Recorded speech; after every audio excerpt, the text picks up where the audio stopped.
beaucoup de choses à la fois.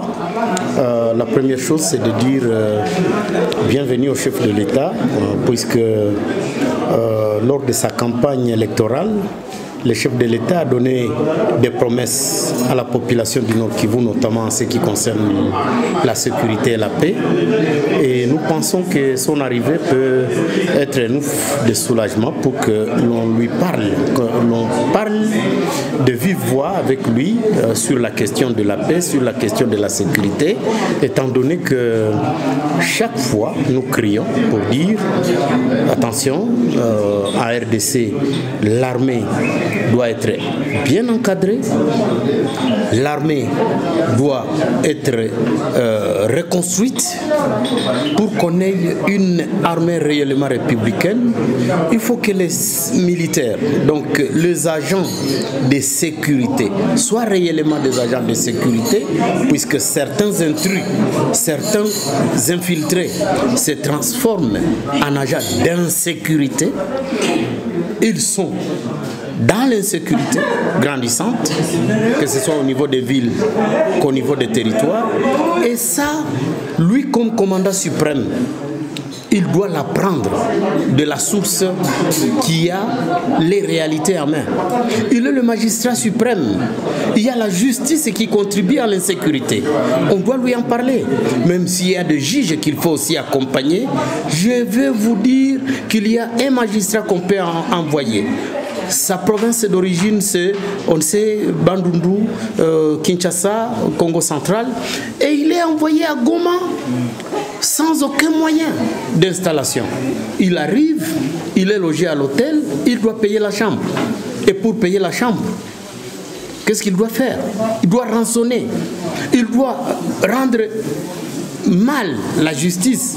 Et lorsque la justice est mal rendue, c'est une source d'insécurité. Et donc tout ça, nous devons lui dire de vive voix, contrairement à ces jeunes gens qui ont écrit en disant qu'il n'est pas le bienvenu à Goma. Nous pensons que son arrivée va nous aider, s'il aura le temps de nous recevoir, bien entendu, pour qu'on lui parle de vive voix.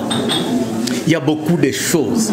Et je vais même aller plus loin pour dire, à l'Est, nous risquons de dire que nous ne sommes plus dans un État. Nous traversons une situation de non-État. Et ça, il n'y a pas quelqu'un d'autre à qui on peut exprimer un langage comme ça. Ce n'est qu'au chef de l'État, qui est le magistrat suprême, qui est le commandant suprême, à qui on doit dire les vérités.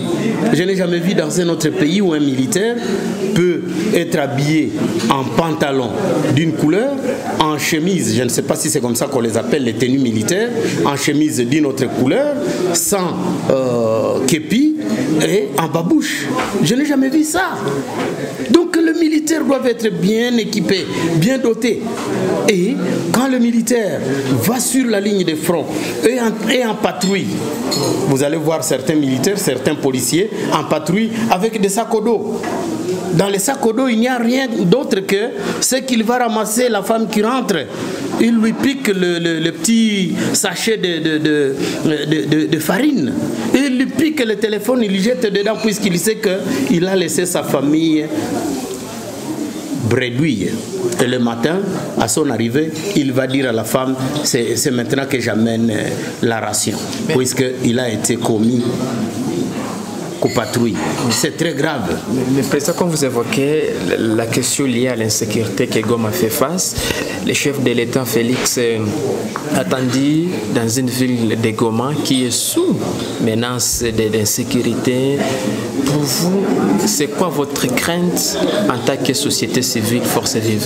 Je ne pense pas que lui soit en insécurité puisque je viens de voir le dispositif qui est déployé dans la ville. Je ne sais pas si vous avez fait le tour de la ville.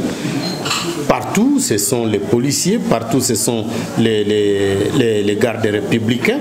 Et donc, quand le chef de l'État arrive, le dispositif sécuritaire est déjà bien planté. Et quand il va repartir, c'est tout. c'est comme si c'est le premier citoyen qui a seulement besoin de la sécurité et de la paix. Et donc, pour lui, je n'ai pas de crainte puisque le dispositif est déjà là et nous pensons qu'après son départ, le même dispositif va rester pour que Goma ne soit plus en insécurité. C'est ça mon souhait. Dernière question, Président. On sait que dès son arrivée au pouvoir, Félix Antoine, il avait promis le retour de la paix et la sécurité à la population de l'Est, mais cette dernière, elle ne voit toujours rien venir. Pourquoi cela? On peut toujours continuer à faire confiance au chef de l'État? Je pense qu'il faut continuer à faire confiance. Il faut continuer à faire confiance, mais il faut aussi savoir dire les choses telles quelles. Dire au chef de l'État la vérité. Vous savez, ces gens-là qui sont en même temps agents de sécurité et en même temps agents d'insécurité, ces gens-là qui sont... vous savez, il n'y a que la justice qui a franchi une nation. Il n'y a que la justice qui construit une nation. Lorsque la justice n'est plus en Kiswahili, la vérité, c'est la vérité qui vous rendra libre. Lorsqu'il n'y a plus de vérité, il n'y a plus la justice. La mort.